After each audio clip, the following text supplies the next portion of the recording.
We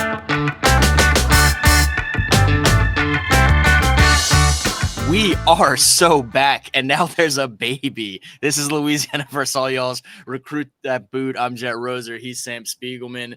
And for folks that watch the show generally, you know why we just had a little bit of a break, and we'll talk a little bit about that, as well as get into some of my initial takeaways of some top prospects I've had a chance to see already this 2025 season, and some updates on some top 2027 prospects in Louisiana that Sam and I are certainly monitoring closely, and now for at least one, much of the nation feels like is going to be watching closely heading into Monday. But before we get into some of that on-field stuff, Sam, we've been kind of teasing the what to expect when you're expecting process for you and Allison, and you guys now are officially, parents and dealing with all the sleep schedule and challenges of just being first-time parents. Congratulations again to you guys, and how is everything going so far just with that adjustment? Yeah, I think before we hopped on, I was trying to think of like where we left all 8 of our audience members in the saga of the third trimester, and Noah's expected date was August 23rd. My birthday is the 20th, and we recorded on the 19th, which we said was probably going to be our final episode. And little did we know that evening we would be in the hospital. Right after watching The Daily Show, we packed things up and headed out. Actually, it was a rerun, so I don't even think we were watching. Yeah, and then we came back with a son, which has been incredible. It's certainly a rewarding experience, is where I would start. I've cried more tears of happiness than ever, and then I've cried for other reasons, and then so has Noah. And it's been a learning journey that we've expected and have truly cherished, and I'm so happy he's here. And much like his dad, much like his mom, he's got a football season birthday right at the start. And it's been fun going through the high school, college, and now the professional season with him right beside me every step along the way, going over everything that what I'm hearing, he's hearing too. Before we get into some of these talented current Louisiana high school standouts, give me quick scouting report dynamics. You always hear parents talk about look how strong that arm is on the kid, just from like a grip or anything like that. Or man, fast look at how quickly that baby's turning over, like the hips are in motion, stuff like that. What is a trait that stands out to you that you're already kind of saying, okay, yeah, that's kind of cool to watch this baby do that and exhibit this strength or quickness? Or there we go. I hear Noah in the background. And then for you in all of the, we'll say the parent combine, skills combine of, changing a diaper, burping, rocking to sleep, what has been a trait that you have exhibited early on here as a father that you feel like sets you early in your development? These are excellent questions. I can tell that you're obviously a multi Uncle of the Year award winner. So Noah's granddad, his mama, and his mom are all left-handed. So we are thinking that he will be Cajun southpaw, which has me just giddy at what I'm hoping is the next Ron Guidry. What I've really his best attribute has been his core strength, and his neck. He had lifted his head to my voice within days of returning home from the hospital, turning, twisting. He obviously is following his coaching from dad. He does have a strong grip. He literally was gripping me. I took a picture I meant to send you before. Got distracted, but he was gripping me so hard. You could just tell this guy's going to be gripping a football or gripping a baseball. I'm hoping less contact in that sport. As far as fatherhood goes, one, I'm not someone who needs much sleep, as you know. Neither of us really get much sleep. That's probably why we get along so well, especially during football season. So the sleep, being up, being active at any point in the night is seamless for me, except after he was originally born. I was like basically knocked out. I was so tired. I think I could be like in the top 3-4 in the combine of diaper changes, how fast I am. Not not to get too much in the fences, but I took a lead in treating his circumcision. Obviously, from father to son, that's a bond that I wanted to make sure wasn't broken. So there's the maintenance of that over the first 2 weeks. He's now 3 weeks old and thriving. He had his umbilical cord, taking care of that. I took care of that, and then also the diapers, doing it in the dark without light, one-handed, having one hand on the pacifier, the other on the diaper, getting wipes out with one finger, and cleaning up with the other. It's a delicate balance, and I feel like I could do that with the best of them. And I think that I've taken to burping pretty well too. I think at times I feel like I'm beating my child and maybe should be calling Child Protective Services, but everyone says that's the right move, and the dude burps and farts like a Cocker Spaniel. So I don't know what to tell you. This is definitely another one of those moments that I can't wait, assuming YouTube still exists in 15, 20 years, for this to resurface for Noah to hear the early just absolute hatred comparison of his father.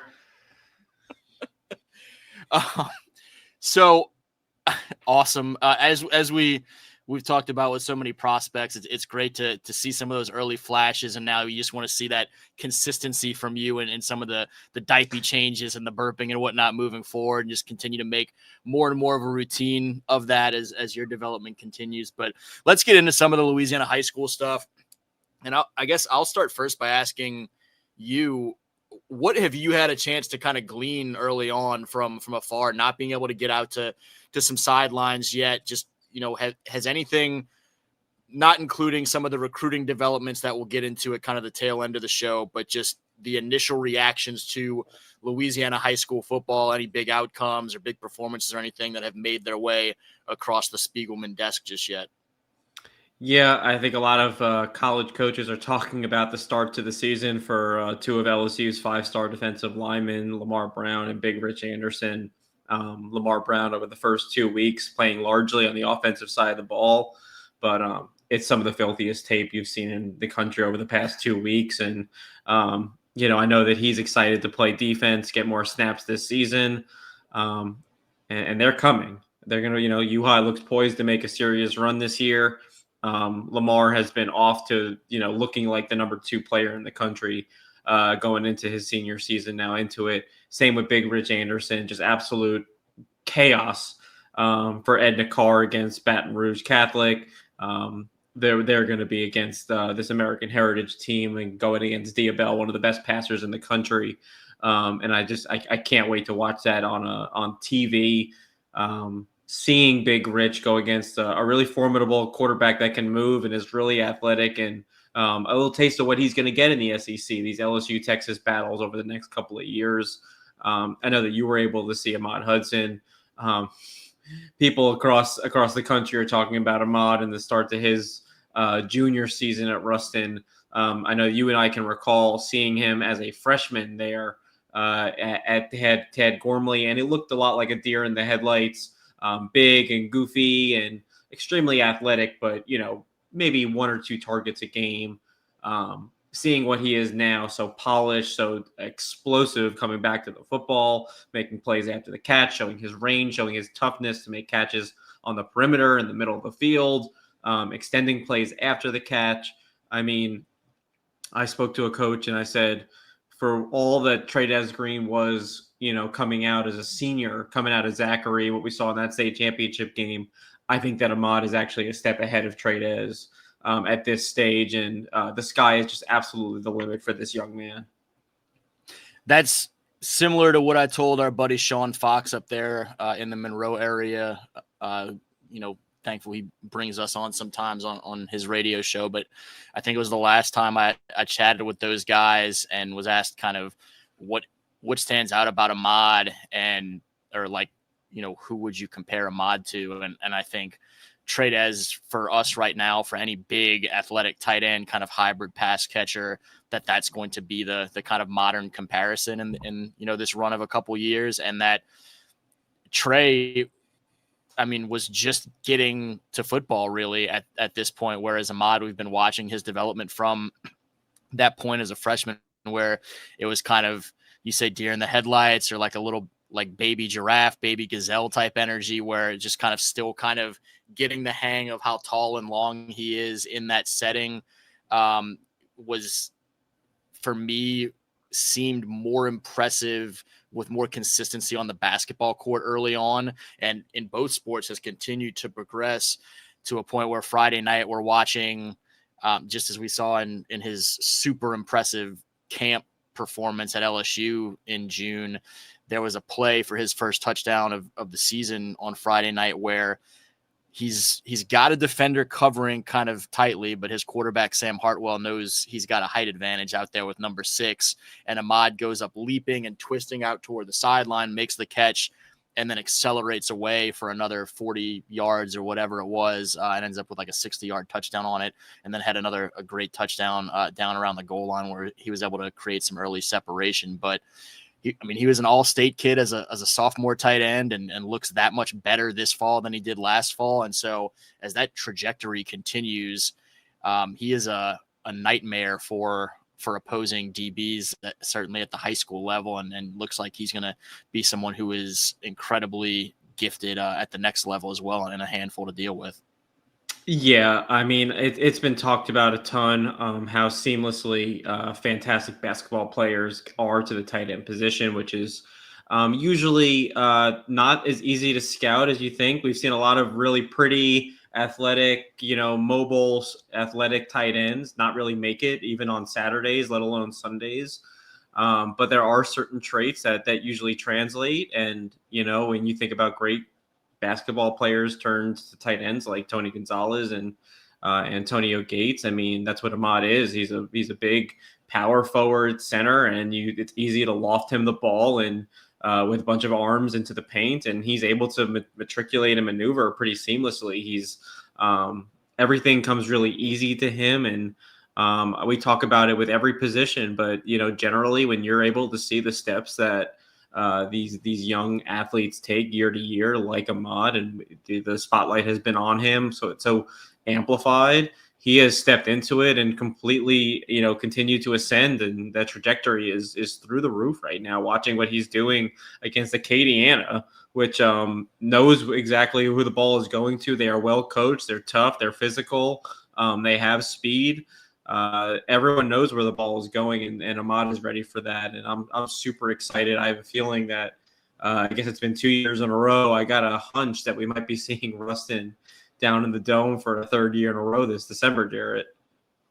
Well, they've been 3 now. They had runner-up, then championship, right, then runner-up, and so they're trying to get back to the 4th. And I think we got to, folks that follow Louisiana versus all y'all have gotten used to in recent years my statement wins listed every week, and that game is on there as one of the statement wins, because this is a Ruston team that I think a lot of folks knew would be a really, really good team again this year, but with another great graduated senior class, including the quarterback Josh Brantley, who's now down at Tulane and was on hand Friday night in Lafayette to watch his guys, his Bearcats, go get that big win. But folks wanted to see, was this going to be that level of championship contender? Were there going to be some early growing pains they had to work through and come together and find their stride later? And so to hand Acadiana its most lopsided loss in at least 2 decades, as far back as I could look, it's the biggest win biggest win against Acadiana that a team has had, I think was a huge way to start the season. Ahmad looked great after being banged up in the preseason a little bit, so it was great to see him back out there. And then another of my biggest takeaways from the entire weekend is the 2028 running back, Dalen Powell, who I told him, thanks so much for making me look smart and kind of getting ahead of some things with him this summer and starting to talk about him as one of Louisiana's top 2028 prospects. But the young running back that I didn't have a ton to go off of, just a few clips here and there. When we did a rankings update this summer, he ends up with 4 touchdowns, 3 on the ground, including a couple 70-plus yard breakaway scores against that great Acadiana defense, and a really memorable kickoff return when Acadiana finally gets on the board and it seems like, okay, much needed. Can they get something going and crack back into this 21-7 deficit?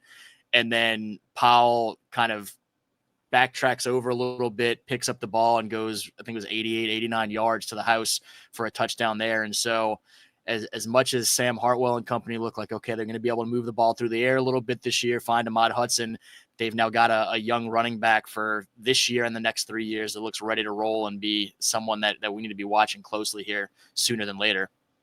Yeah, this is your boy. You've been talking about him all off season, and listen, this wouldn't be Rustin a contender to go back to the Dome for the fourth year in a row if they didn't have a running back in the wings. Coach Ball doesn't build his team to throw the ball, though they certainly are capable of doing that with guys like Ahmad and with Jaden Anding, obviously, who had an interception. And if you watch the Louisiana versus all y'all clips, was all over the place and forcing as a safety. Love him just as much as I thought, as much as I enjoyed watching Aiden grow. Jaden is just a true, well-rounded safety who, in all honesty, had a tough time filling in for his brother in the state championship a couple of months ago, and has quickly off to, not only did he perform well at LSU camp, but has excelled to start his junior season. They got weapons. They got a talented running back. Their quarterback is making good decisions in his first year as a starter. I'm really excited about Rustin, and I'm really excited about multiple players on that team this year. Yeah, I think they're right there in the thick of things, up in that kind of top tier-ish range where you talk about Big Rich and that Edna Carr team. I think almost everybody views them as the team to beat, number one in the state, but Rustin and Catholic High of Baton Rouge and some others are right there. And Rustin is not lacking for talent or physicality. They were fantastic in all three phases on Friday.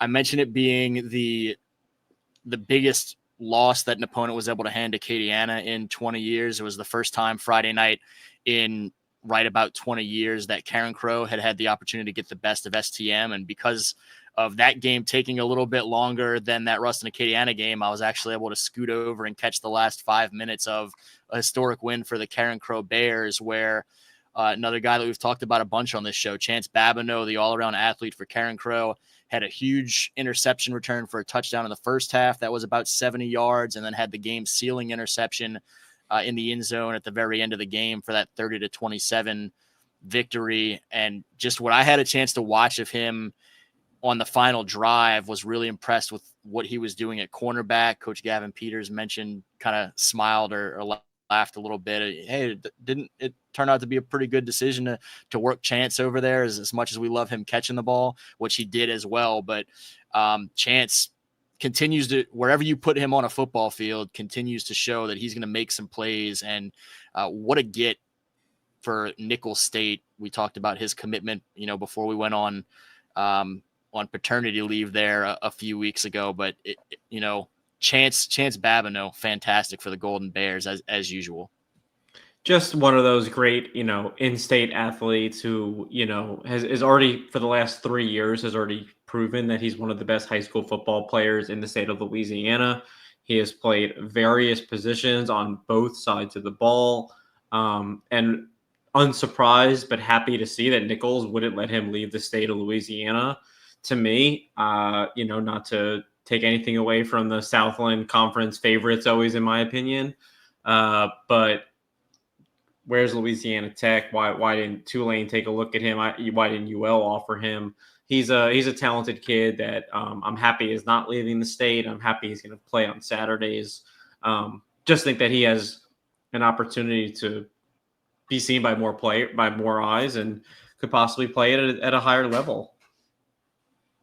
It'll be interesting to see if this senior season continues this way. If Tulane and Louisiana had both recruited him some, it'll be interesting to see if they maybe take a harder look there late and try and sway him away from the Colonels. But right now, a great get for Nicholls State, and Karen Crow guys all over that field were stepping up. Carson Gursey, the young quarterback that I enjoy so much, he weathered some ups and downs, both for him with some miscues at different points, for the team as that entire team did, and just kind of stayed the course and took care of business late. Chris Bam with a great performance rushing. Another 2028 prospect that fans need to know, Hayden Monroe, who has transitioned somewhat into a bigger role as an edge rusher this season, has tacked on about 40 pounds, had a couple of nice plays. He's still kind of finding his rhythm and consistency in that role, more so on defense after growing up more so as a big hybrid pass catcher in that Trey-Dez and Ahmad avenue, but looks like he's going to be among the top prospects in Louisiana's 2028 class. The other game I had a chance to get to this past weekend, St. Charles Catholic back, 36-3 win against Newman, looking great, playing some Comets football. Brooks Monica in the middle of that defense, Skylar Edwards running the football, Christian McLean with a big punt return for a touchdown early. But for you, from a prospect standpoint and a name that we know pretty well, I wanted to make sure it was on your radar. Jake Randall's out there playing some quarterback this year for the Greenies and had a couple nice throws downfield. And so Coach Aaron Weiss and company kind of working with the personnel that they have here and trying to, see what they can build this season, put the ball in their best player's hands, arguably the top senior prospect in Jake Randall, and said, let's go. You can do some things with your legs, certainly, but he surprised me a little bit with what he can do with his arm. But I don't know that I was expecting to see Jake being the quarterback senior year, but that's something for you to keep an eye on a little bit as you get back into it. Well, I don't know if he'll play quarterback when he gets when he stays uptown and plays for the Wave, but he's a tough runner. And dating back to Will's recruitment, his older brother at Texas, the people around the Greenies football program, people around New Orleans, absolutely think that Jake is just as much of an athlete as his older brother was. Last year, obviously, had a really strong end to his season. And I'm not surprised at the Vice era. They're trying to get creative on offense. That's his specialty. And Jake being able to have that multiple skill set and obviously the threat to take over games and run downhill, down the throat. You can't really do that against the Comets. But there's not a lot of Comets out there. I think that when they get into district play, Jake Randall is going to present a lot of trouble for defenses in the 2A classification.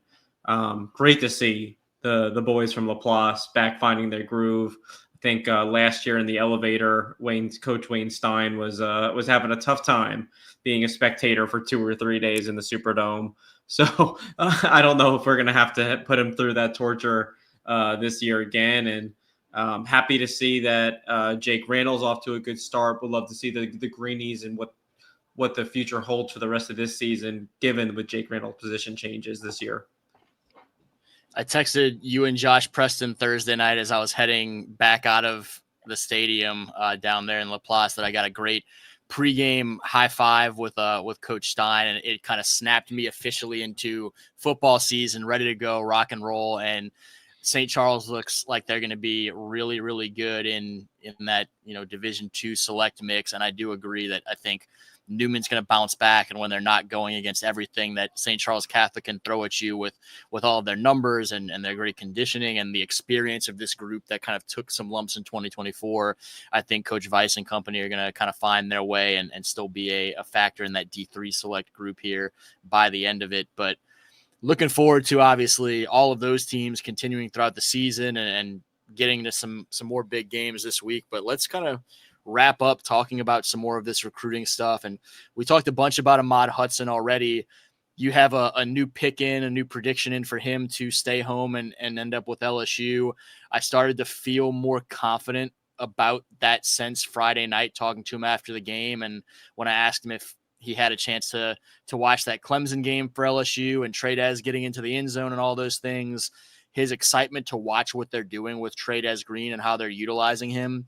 And I think at one point he mentioned, it's good to see that we're going to know how to use these weapons and things like that. And when he hit that first person plural, I felt like, okay, it feels good for the purple and gold. And then he was obviously in Tiger Stadium for the home opener against Louisiana Tech this weekend and said he felt clearly prioritized by that staff as someone that they want to be a core piece of this 2027 class.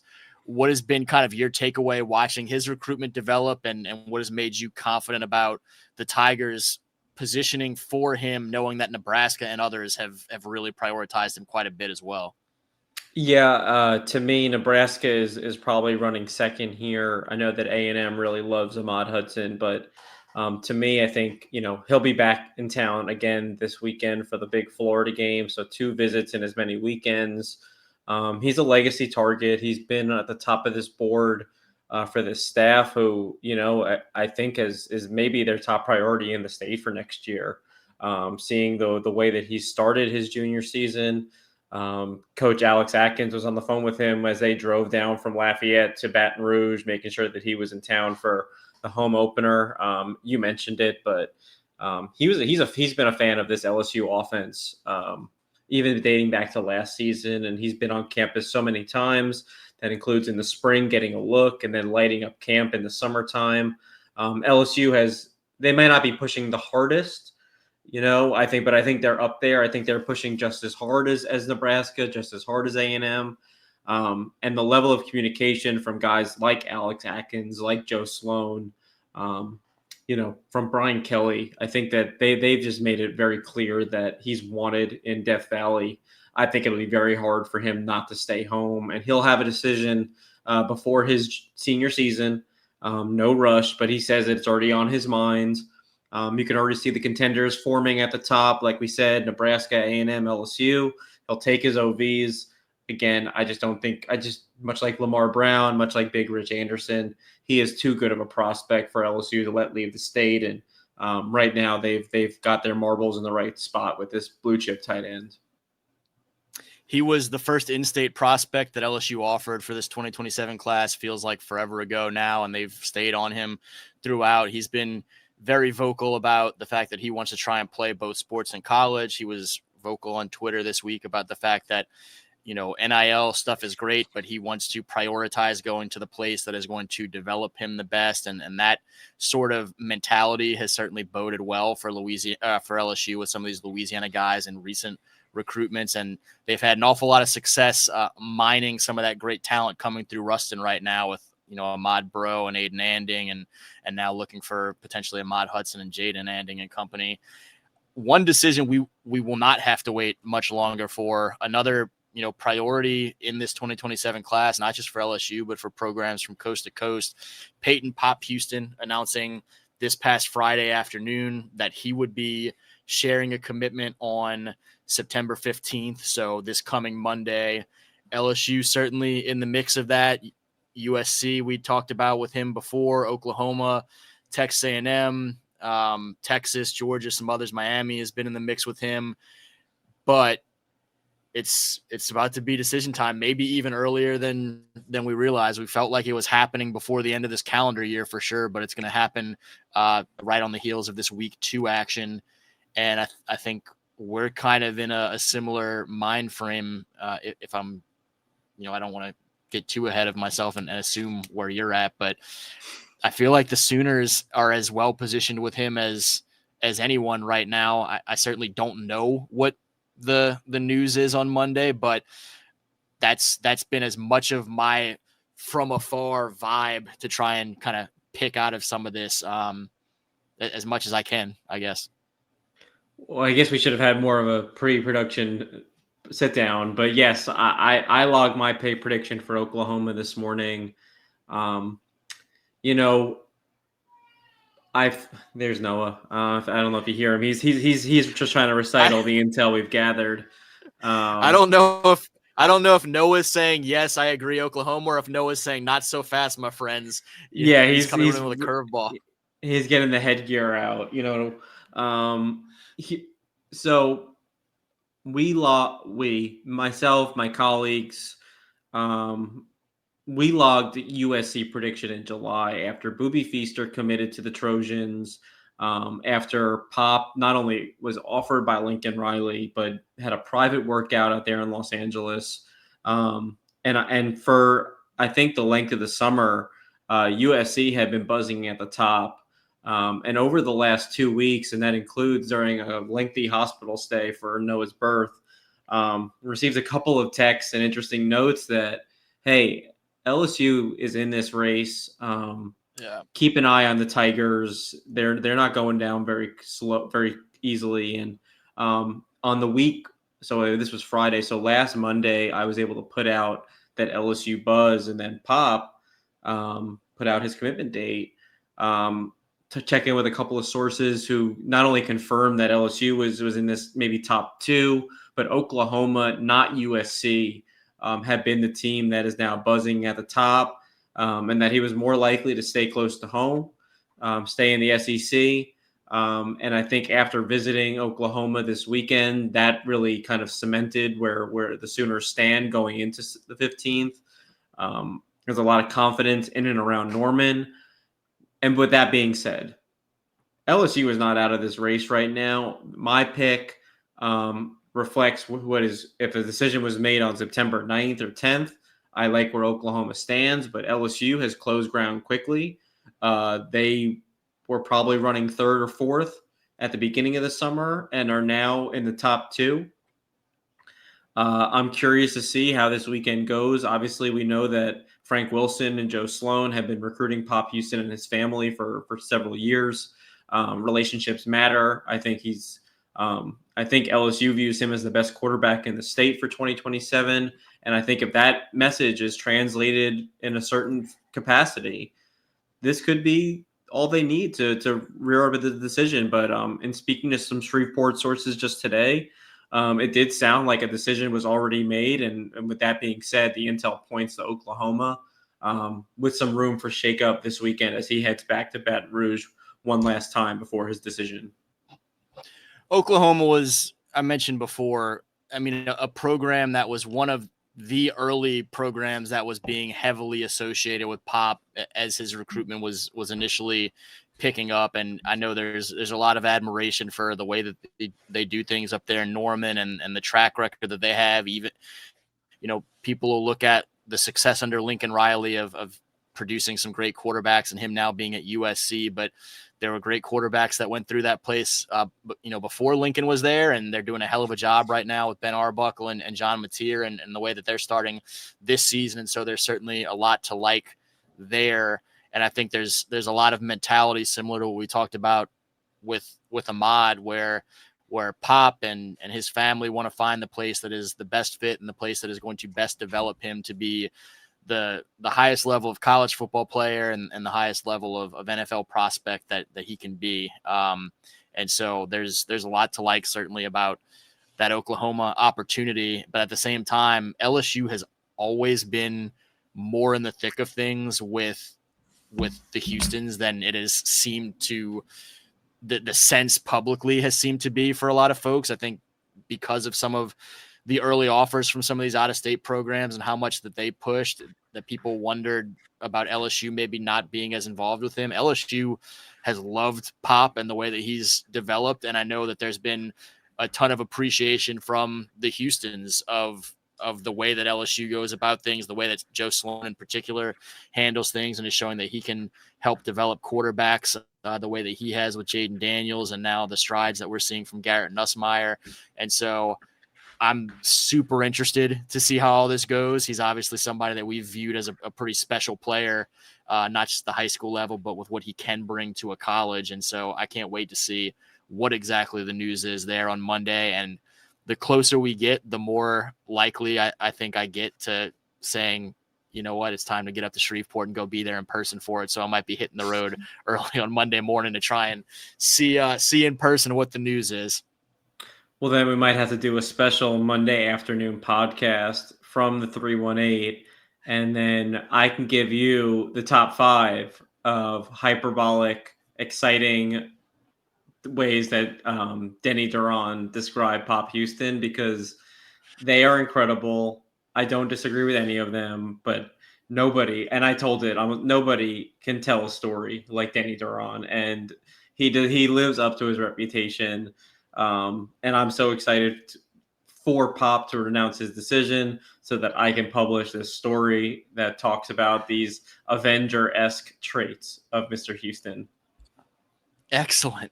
Are you gonna be in Shreveport on Monday for this? Absolutely not. Got you. I didn't know if I was going to try and invite you to lunch, go grab lunch with Roy Lang after this thing is announced on Monday morning. For folks that are watching for it, the announcement sounds like it's going to be 9:30 Monday morning, somewhere in that ballpark. And so we'll have a bunch of content out for y'all. Sam over at Rivals, myself with Louisiana versus all y'all on Monday, and then we'll be back next week to recap some of it for sure. But Sam, it was good to get back to this, man. I'll let you go catch up with Noah and see what all the fuss literally has been about over the last half an hour or so. But appreciate you, man. Happy to be back. Happy to be talking football. Happy to be talking babies, and hopefully more football than baby stuff moving forward. But I'm sure I'll have some anecdotes for y'all here and there. No doubt. He's Sam Spiegelman. I'm Jarrett Roser. This is Louisiana versus all y'all. Recruit that boot. And until next time, y'all be well.